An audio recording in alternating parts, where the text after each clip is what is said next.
Hello, welcome to Grid Live Wrap Up. Cookout at the Clash, Bowman Gray Stadium, last chance qualifier, a lot to talk about. Big thing, Chase Elliott, full control of the Cookout Clash event. Big question for everyone, did the race live up to the hype? We'll be back at Bowman Gray Stadium, Joe Samuel along with Tanner Smith from the pitboxpress.com. A big thank you to our Patreon investors, Colin, Michelle, Mark, Robin, David, and Matthew, for investing in the Grid Network each and every month. You too can invest in the Grid Network monthly. Link in the video description. YouTube Super Chat, buy me a coffee. Amber, JJ leads the leaderboard, and of course, we encourage everyone follow us across social media at Grid Network TV and our website, gridnetworktv.com. Tanner, I think we were all pretty pleased with the event we saw unfold in front of us on the television. The Cookout Clash at Bowman Gray Stadium will be one for the record books, because at the end of the day, the historic return at Bowman Gray Stadium, and Monday will say the return of Chase Elliott winning from the pole, joins a legendary list of drivers that have won at Bowman Gray Stadium. He led most of the first half. The car started to fade towards the second half. He got down to third place, but then they restarted the second half after 100 laps of racing. Came back, took the lead, never surrendered it again. Tanner, were you surprised by Chase's ability to control the race even after falling back to third place? No, because unfortunately, Denny Hamlin, when he gets the lead, he thinks he has to take up the whole racetrack at times, and that pretty much played out exactly as I would assume Chase expected on that restart, where Denny started washing up into Reddick and moved him out of the way. And, obviously that's going to let the second place car come back through, and Chase and Denny have history, as, many people like to point out. And as it turns out, Chase had the stronger car, especially on the shorter runs. And with all the restarts that kept happening towards the beginning of the second half, I would definitely put it in the 9 cars' hands, considering how fast it was for the first 80 laps of that first run. And Alan Gustafson has a very fine track record of making in-race adjustments, and obviously that paid off last night. So I guess in summation, I'm not really surprised he was able to take control of the race. I mean, we're talking about a champion of the sport, so he should be able to do that. Past champion of the sport. One of the big things I feel with Chase Elliott, this has to feel pretty good, because especially in the previous show, I talked a little bit about how last year hadn't won since April at Texas Motor Speedway. Some folks wondering, does he need a change in crew chief? Does he need to live up to the hype? Because we remember in the years past how Kevin Hart brought up the idea of NASCAR's most popular driver at the time, Dale Earnhardt Jr., not winning the races on the level he should be. We haven't seen that from Chase really at all last year, but I think this is just great for Chase to build that confidence, momentum. And as you said, for the crew chief, especially Alan Gustafson, at times has been on that end where people have been overly critical of what he's doing on top of that pit box. This has to be a good start. Mr. Hendrick has to be pretty happy. Probably going to talk about the other teams like Bowman, not exactly a contender. Byron and Larson, they just had a night where they don't want to remember as well, too. Didn't they finish 17, 18, 19th? Correct. All lap down? All lap down, just not a good day. And when you have these 2 cars spinning around, too, that's not going to be a good day next day at the office. No, but this is why, Mr. Hendrick has 4 cars. You have 4 chances of winning, and in a 36-car field, that means you have, I think a 1 out of 9 chance to win, if you boil it down to a fraction. So this is why you play the game, and this is why you show up to the races. You get 4 chances to go out there and win, and his team clearly built the best car there, unless you think Ryan Blaney's was better, in which case I can't really argue with that. But his was the one that crossed the finish line first. And that's what matters, getting across that finish line first. I have to say, though, when it came to the finish, I thought for the longest time Ryan Blaney was going to do it. I thought he was going to get, like you said, drive through the field. He pretty much did, 23rd to second place. But at the end, it seemed that car faded. Maybe the back tire started to wear off because those last couple of laps, it seemed like he was slipping and sliding a little bit. But that car was just beautifully cornering very well, just at the bottom. I really enjoyed this race where we could clearly see each car's strengths and weaknesses entering the corner, exiting, rolling that corner. It was very great to see that. And of course, he got very lucky, Ryan Blaney. In that last chance qualifier, they discovered a hole in the water cooler pan. So they had to swap that, swapped the Raider during the LCQ, came back to the class with the provisional, and nearly won it. Is missing most of that last chance qualifier though an advantage though? Because we saw what happened to Kyle Larson, all beat up and nothing. Same with Barry. I mean, he had nothing to race for. So it's kind of like when a college football player dips out of a bowl game before they go to the draft. You can't really fault them for it because it might adversely affect their value at the next level. I mean, obviously it worked out pretty well for Ryan Blaney. They commented in the booth throughout the race about how clean his car looked, especially compared to some of the other ones that were in the LCQ with him. So I definitely got to say hats off to the Penske crew for one, recognizing that issue and then correcting it, going back out there, logging some laps to see how well the car ran, and then, ultimately bringing a very solid piece to the big race and, getting a silver medal out of it. But unfortunately in these races, that counts for nothing. Muted. Counts for nothing at the end. I think it's just been one of those days for Ryan Blaney where he has to feel pretty good at what they did. And as you said, kudos to the Team Penske folks for discovering that issue before, because that would have been disastrous if they did the LCQ, get into the clash, and then all of a sudden the engine issues if they never caught that. So big, mad respect out to the 12th team. They are looking strong. They have to feel pretty good entering Daytona. And the big thing, the LCQ, plenty of action that last chance qualifier, beating and banging compared to the clash. We didn't see that much, but we did see good amount of passing in both races, which I thought was really good to see. We know the short track package has been one of those things that's been a little bit on the weak side, but overall the showing was pretty good. Could the data from the clash help improve the short track package?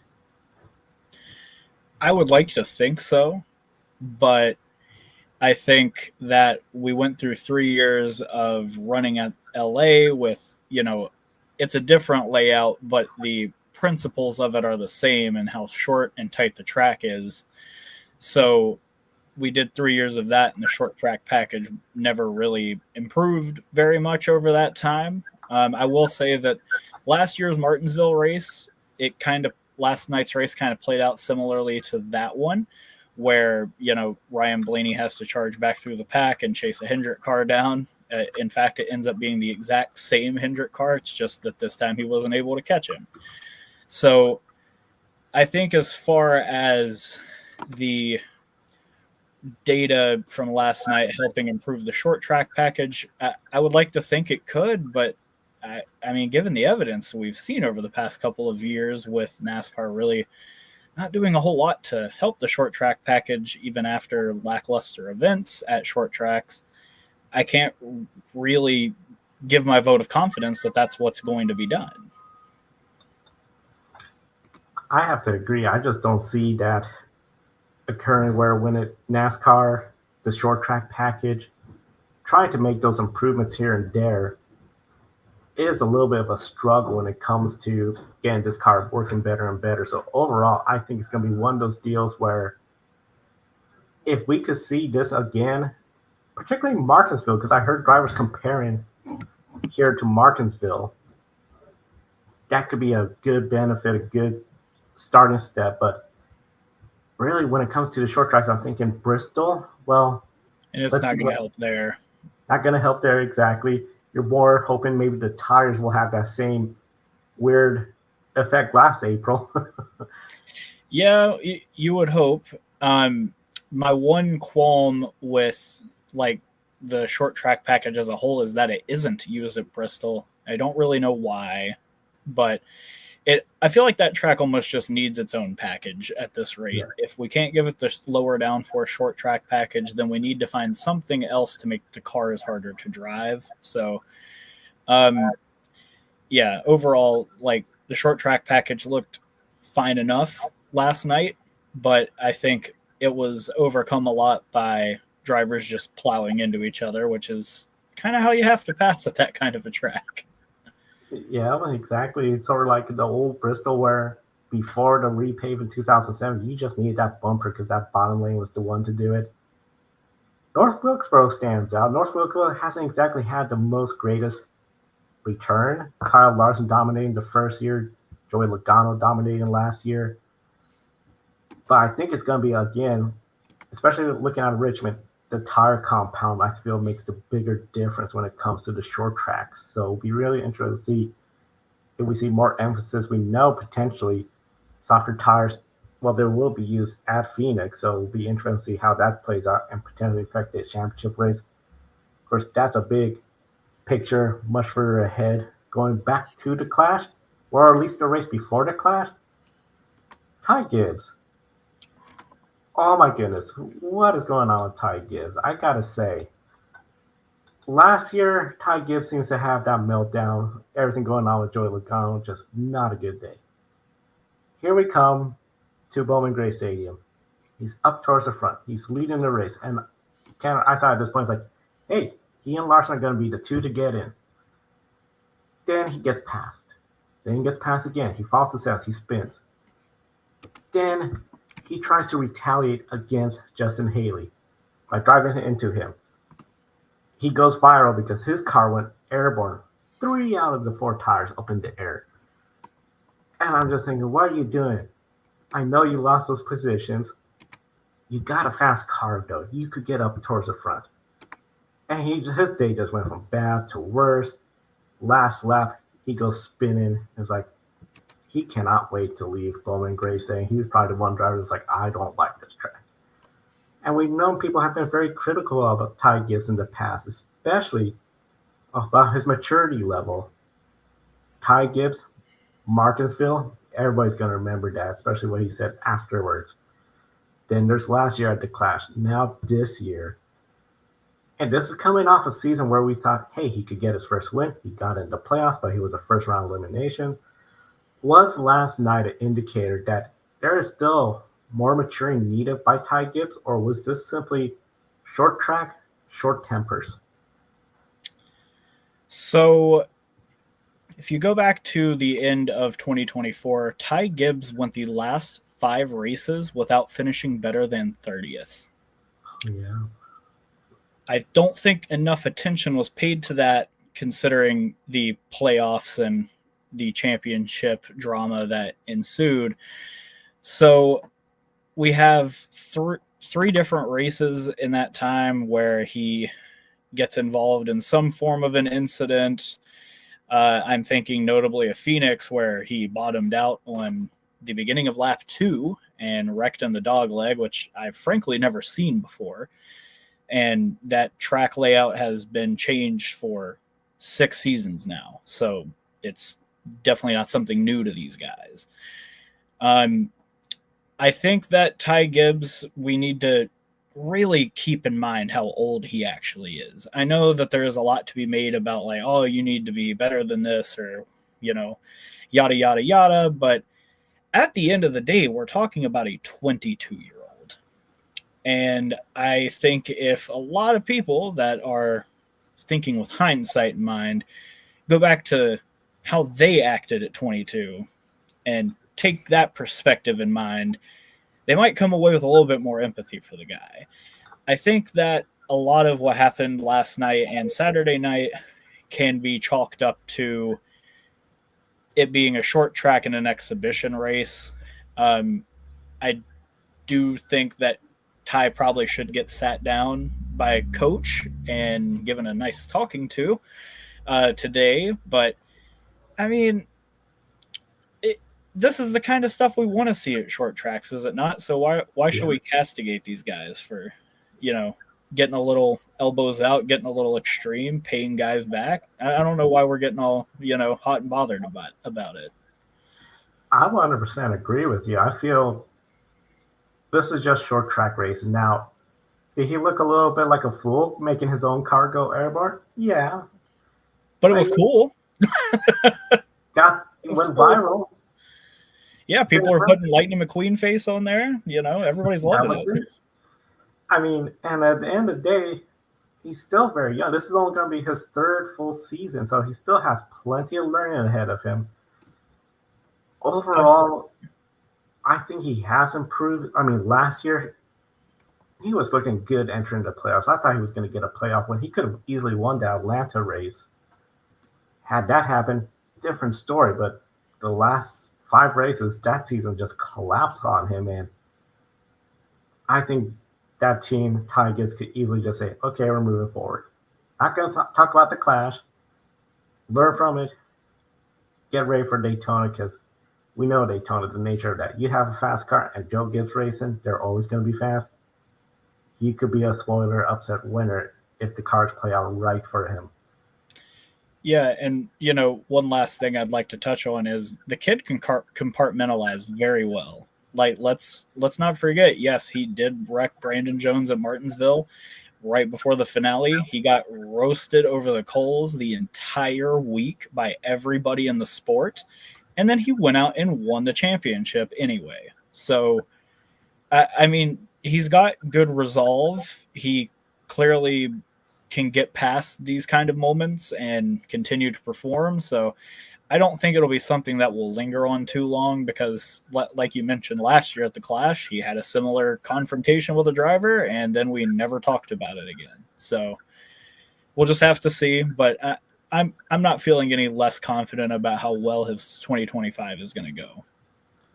2025, I feel pretty good. They could get a good run. Daytona, build up that momentum, put 2024 behind him. The Clash is just going to be a highlight reel that he doesn't want to see, but people are going to keep replaying over and over and over. A pair of drivers are going to want to sort of forget about the Clash. The Dillon brothers. Last chance qualifier. Ty Dillon, Austin Dillon. Ty started up front. He was leading. We knew he was going to get bumped. That was going to be the way it was going to be. Then here comes Austin, and those two were just beating up, banging each other. They raced each other very hard. Essentially, they messed up their races. Ty Dillon getting spun, bringing the caution. Austin Dillon, he had a couple opportunities towards the end. Just the restarts didn't go his way. Do you think the two Dillon brothers got too physical too early in that race? I don't know if there is necessarily a too physical too early mentality with that kind of a race because as we saw in the main event, if it gets strung out, you may not get the opportunity to be aggressive again. What I will say is that they, much like John Hunter the day before, didn't really pick their spots very well. I think that at one point they were both in position to advance, and then Austin moved Ty out of the way, and then Austin also washed up the track, and I think they let a third car slide beneath both of them and pass by, and then they just played bumper cars the rest of the night like they were at the go-kart track. So I just think a little bit more situational awareness would have been a benefit to both of them in last night's LCQ.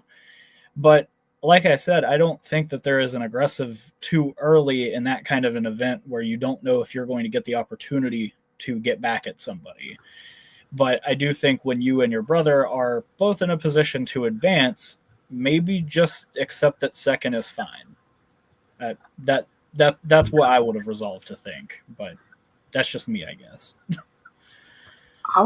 I'm glad you brought up that because I kept thinking, okay, just settle for second because it seemed in the restarts, the top two, the front car will take the low inside. The second place car generally took the low second because and we saw a couple times, I'll admit it, that the person started on the outside of row one could get a good enough of a start, make their way into that bottom lane. But then we saw how it couldn't work at the same time when Josh Berry tried that, and that caused a bit of a mess. He still got in, but that really messed over the 43 car. Yeah, which was unfortunate. Eric Jones had a really, really good run going last night, and he unfortunately also found himself in every major collision. So I honestly was very impressed by LMC's performance last night. I think that kind of got swept under the radar of all of the madness happening at the Madhouse, but like John Hunter was up there mixing it up.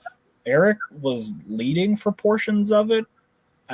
I mean, I'm feeling a little bit more confident about my predictions that they'll be better this year. So we'll just have to see going into Daytona. But having a year of notes on their ledger is definitely looking like it's paying off. Definitely look like it's paying off. I mean, I really thought we were going to see the 43 and the 21 get into the clash, and how iconic, two iconic numbers. Both of them have won at Bowman Gray plenty of times in the past. But yeah, that Jones got spun out. That ruined his night. 21 got in. I think just like Kyle Larson, that car was a little too beat up by the time he got into the clash. Adam saying that was old school NASCAR racing. Enjoyed it. Keep the clash at Bowman Gray. And of course, we'll be talking more about the clash's future. Bowman Gray, there's rumors of Brazil, all sorts of stuff. Speaking of Bowman Gray, of course, Burt Myers, he made the highlight reel for not exactly the best reason. He got spun by Ricky Stenhouse Jr. Now, the two, they did not get to chat after the race, mainly the last chance qualifier. And we saw on social media many fans were not happy, giving that one finger salute to Ricky Stenhouse when they all came to a stop. Those being the Burt Meyer fans, because I'm pretty sure the Tim Brown fans probably were cheering to see Myers get spin out. Ricky Stenhouse has a reputation of causing many wrecks. We know he's super aggressive in the super speedways. He either wins or he seems to be caught up in trouble. But do you have any thoughts on the mess between him and Myers, and especially now we're seeing there's potentially some new video evidence? Yeah, so my thoughts on the incident are, I'm going to be honest, every TV camera angle that I saw definitely looked pretty incriminating on Stenhouse's part. But there was one camera angle I saw on Blue Sky last night that showed very, very obviously coming down the front straightaway. Myers was up high. Stenhouse was cruising out on the bottom, and coming to the start-finish line, going into the entry of turn one, because the track is so small, Myers tried to get in front to take a narrower line into turn one, and unfortunately, as he was coming down, the point on Stenhouse's Chevrolet Camaro clipped Myers' front or back end, and the wreck happened. But every camera angle we saw was as the wreck was happening. So it just looks like Stenhouse is pulling a Stenhouse, as it were. Obviously, Ricky's not great reputation for being caught up in a wreck is definitely something that you could point to, but it seemed like in this particular instance, Ricky did not actually do anything wrong. And I'm actually surprised more people that were at the race had a problem with what happened, considering they had the best angle of it compared to the people at home. So I don't really put a whole lot of stock into it.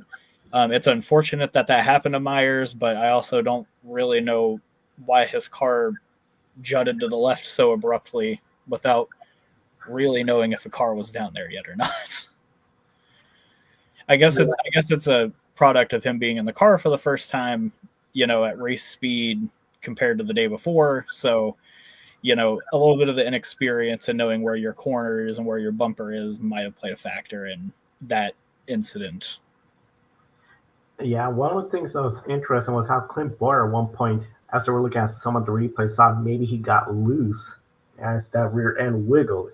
He got around it if he was on the gas, just jet into the infield. But he had that quote of the night, was like, "That's his bumper and that's me in the infield." That got a lot of folks laughing about that. And of course, for Myers, not exactly the way to end, but I think that was a treat for everyone to see him, Brown, in that race.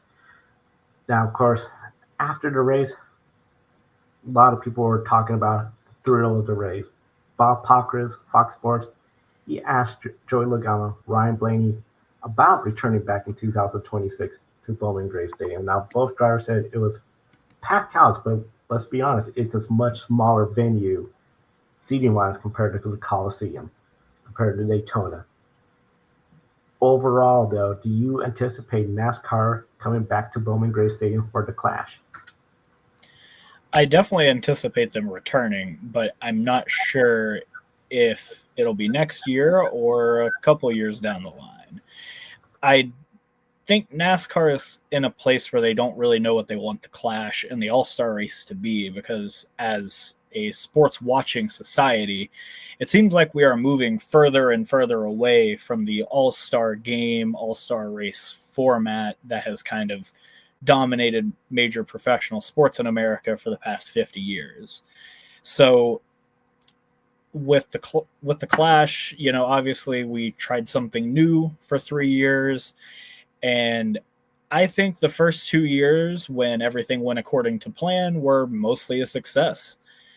But you obviously had the third year that had to be a bit truncated in terms of cutting the heat races out entirely and running it completely on Saturday.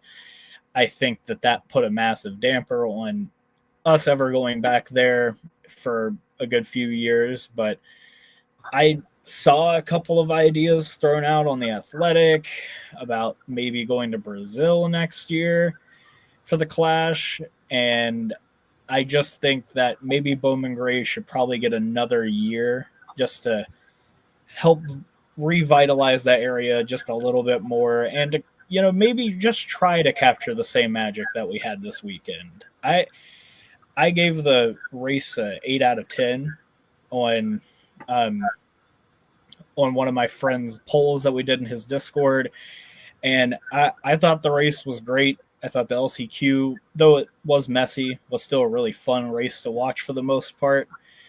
And I don't know, like the crowd atmosphere was just very strong, very prominent. I mean, you had Shane Van Gisbergen after the race mentioning that there were some interesting specimens in attendance. So, I like seeing, Fox and, everybody on the TV side focus in on these fans that, really go all out for their drivers. I think that's really important to the sport itself and to show how much passion there is in the fan base. So I would be all in favor of coming back again, even next year. But I think what's more likely to happen is it'll rotate around and come back. I lean towards the idea of it rotating. I sort of like the idea of it being the same location 2 years. I think the third year, as we saw with LA, was a bit much. Of course, the rain really just ruined that weekend. Yeah, just an unexpected circumstance kind of wiped that weekend out. So I would love to see the Clash again, 2026, Bowman Gray Stadium. Really curious to see what will happen in 2027. If it's at the Clash, I think it'll still be good, just because they were saying fans came from 3 different continents. I believe 44 states represented. Then the folks that don't miss a weekend at that. That's a great combination. Same time, we know when you look at what we had at LA, where almost everybody, so many people, first time ever attended such an event. Finding that balance is something else. And I'm not familiar with Winston-Salem, but I just know when it comes to traveling, Los Angeles, big hub city, a lot of travel opportunities in the regional airports compared to Winston-Salem. It'll be really interesting to see how NASCAR moves forward with this event. And I think, as you mentioned too, the departure away from the traditional all-star events. Even we're seeing the implementation of in-season tournaments. We got down with NASCAR. All-star events, no longer East versus West. They're now trying to come up with different ideas. For the Clash, I like this idea of maybe a short track rather than Daytona. I know there's going to be the fans out there that say I should go back to Daytona. That's where it belongs. But at the end of the day, I felt like years in LA, they were a positive. Okay, let's get ready for Daytona 500. I'm jazzed up about the Daytona 500. The Bowman Gray Stadium lived up to the hype, and you got that core base now in North Carolina. One thing I heard on the morning drive, and it was a really good point by the bagman and Pete Pistone. Unlike LA, where everyone had to travel across the country and then back, everyone pretty much get to drive home that night. Each night, the drivers, the team members, closer to the facility. So I think that was a big win as well too for everybody with the clash at Bowman Gray Stadium. Now, one of the things, of course, if you ask Chase Elliott, he was excited. He'll love to be back at Bowman Gray Stadium. He loved having the fans there. He enjoyed it there. In the post-race conference, he said it was a combination of like the track had character with the worn out, the bumps. Of course, LA had that disadvantage. They had to every year make the track. But now Chase Elliott is going to try to do something his dad did: win the Clash, and then go on win the Daytona 500. He has Rick Hendrick equipment, top of the line equipment. They are known to bring fast cars for qualifying. If he gets the pole, he could take it easy in the duels, just focus on setting it up for a long run, get a good car, put himself in the good position. His teammate won the race last year, so that has to be a boost of confidence. Byron getting that win last year. Chase Elliott, though, this morning checking on DraftKings, he's still only the ninth highest favorite as of today, February 3rd, plus 1,700 behind his teammate Byron, Larson, and the 7 other drivers, which Kyle Busch still number one. A lot of folks think he's going to get that done this year. And Alan Gustin, the crew chief, post-race conference, he was just ecstatic, thrilled. They're looking forward to Daytona. But this is going to be different than what his dad did, because when his dad won the Clash, they were at Daytona. He could do a little bit of, this is what I learned, bring it to the 500. Overall, though, could the momentum, the hype of winning the Clash, could this all help Chase Elliott, Alan Gustafson, entering Daytona with more confidence? I mean, I would hope any win would bring them more confidence going into any race, but the fact of the matter is that Bowman Gray Stadium is quite literally a tenth of the size of Daytona International Speedway. So it is quite literally a monumental difference between the two tracks. As far as their chances for the 500, I mean, anybody theoretically in the field could win the race. We know this going in. And, you know, obviously with a Hendrick Motorsports car underneath him, Chase Elliott would have an absolutely great chance to win engineering-wise. It's all about your luck and just where the crash happens and where you are. I would like to think he's definitely got a good bit more confidence than he probably did going into this weekend for the 500. He definitely exited out with more confidence because of the win. But as far as like any sort of like actual physical incremental boost of their like ability to win the 500, I don't see it. Obviously they do well in qualifying there, but I just don't have a whole lot of confidence in any of the Hendrick guys winning this year. I don't know why. It just doesn't. The circumstances don't seem to line up. Like, they got very lucky last year, I felt like, because they sort of maybe kind of triggered the final two cautions, if we want to be very objective about it. So they were lucky to kind of make it out of those without wrecking. And, you know, they came out on top, which, you know, obviously more power to them. Oftentimes the people that do cause wrecks at these races do end up winning. So that's just kind of the nature of the beast. But at the end of the day, Chase, I think, is probably the best of the four as a plate racer. I know that they don't use restrictor plates anymore, but at the super speedway style of tracks, I would give him the edge over the other three, even though he doesn't have the big trophy like Byron does. Doesn't have the big trophy yet. Yet, yes. I do think it will be cool, though, to see Chase kind of reestablish himself, though, this season, especially considering it's the 40th anniversary of the $1 million bill run. Obviously he won the Clash and then the 500, but then he followed it up by his immaculate performance at Talladega that year, where he came back from 2 laps down, which that'll never happen in today's NASCAR under the green flag. You can say what you want, that just will not happen. And then obviously he went on to win the Southern 500 as well. So I think it will be cool to see Chase after these past 2 years that I think we can all agree have been kind of down years for him. For him to rebound from that coming into this season would be something that would be a massive positive for the sport.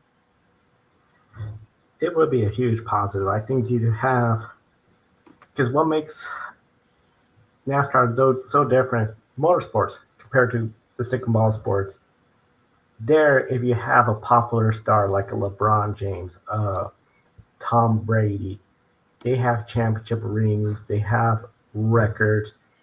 They didn't become a big star just because of their name. Chase Elliott, son of Bill Elliott, Dale Earnhardt Jr., son of Dale Earnhardt Sr. They brought fans because of their family name, their sponsorship. And they have to perform, and I feel, to keep that interest up. Chase Elliott this year, if he could get that Daytona 500 win, that'd be huge for the sport. Their number one driver getting that win at the biggest race. People will be tuning in to see, can he put a championship run? Talking about something his dad never did. 2 championships in the Cup Series. 1992 slipped away from him. Alan Kulwicki, 1 extra lap led. That was the difference between Bill Elliott becoming a 2-time champion. Chase Elliott, I think, has the potential, as you said, to be that peak performer for the championship that we really haven't seen since he won the championship the first time. I think. Well, 2022, he won 6 races. He was the best driver all year. Best driver, yeah. Even though one of those wins was the Pocono I didn't lead any laps DQ win, but still a win. 5 wins, 6 from yeah. Tubing. Yeah. I feel like he hasn't exactly been at that level. And of course, he would love to just have people stop bringing up, oh, your skiing accident. Yeah, remember when you broke your knee? Yeah, I bet he loves hearing about that. He'll love to get the Daytona 500 win, talk about championships, not the passive snowboard, I remember now. Then the Charlotte mess and missing Gateway, and he would just love to just have a clean slate going forward, claim a second championship. And I think if we have the number 9 team that we saw at the Clash, the team's plenty capable of coming out of the gate with a fast car for qualifying. He gets the pull. Yeah, absolutely. I mean, he mentioned last year on his Dale Jr. download appearance that he had a lot of trouble with adjusting to the next-gen car platform because, as we've heard from a ton of drivers, including Kyle Busch, Jimmy Johnson, the car can't be run off the right rear as much as the older cars used to be able to. So I think Chase had to really dig deep last season and into this off season, trying to find ways to, make himself faster in this car. And he had a really strong run at Martinsville last year. I know he didn't win that race, but he was leading with 15 to go and was very strong for much of the event, and the same for the spring.